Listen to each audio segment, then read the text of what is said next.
L'imparfait. À quoi ça sert?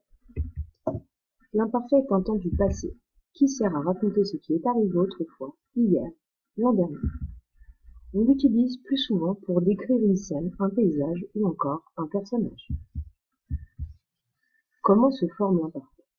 Pour former l'imparfait, on a besoin du radical du verbe auquel on ajoute les terminaisons de l'imparfait. Avec je, AIS, tu, AIS, il, elle, on, AIT, nous, IONS, vous, IEZ, il ou elle au pluriel, AIENT. Les terminaisons de l'imparfait sont toujours les mêmes, elles ne varient jamais, quel que soit le lieu. Prenons un exemple. Le verbe amuser. On doit d'abord trouver le radical du verbe. On retire la terminaison ER et on garde amuse. Il suffit ensuite d'ajouter la bonne terminaison. Avec tu, AIS, tu, amusez. Avec vous, IEZ, vous amusiez. Avec elle au pluriel, AIENT, elles amusaient. On voit bien que le radical ne change jamais. Observons maintenant ensemble quelques verbes conjugués à l'imparfait. Nous crions, le verbe crier. Il mangeait, le verbe manger. Elle finissait, le verbe finir. On voit bien qu'il y a des sources d'erreur possibles. Dans le premier verbe, il y a les deux i qui se suivent. Dans le second verbe, il mangeait, il y a le e pour faire le son je qu'il ne faut pas oublier. Et enfin, les deux s du verbe finir.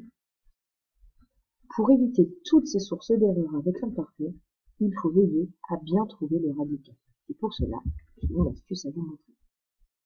Pour trouver le radical d'un verbe, par exemple ici le verbe dire, il faut d'abord, dans sa tête, conjuguer le verbe au présent avec nous. Alors dans ta tête, le verbe dire, tout de suite maintenant, nous disons.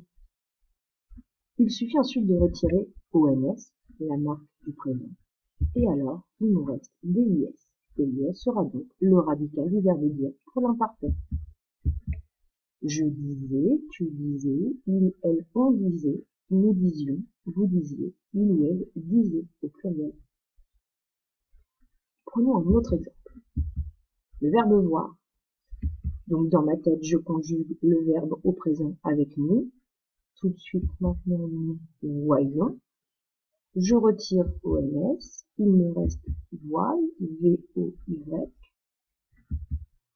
Et il suffit ensuite de l'appliquer. Je voyais, tu voyais, il, elle, on voyait, nous voyions, vous voyez, il ou elle voyait.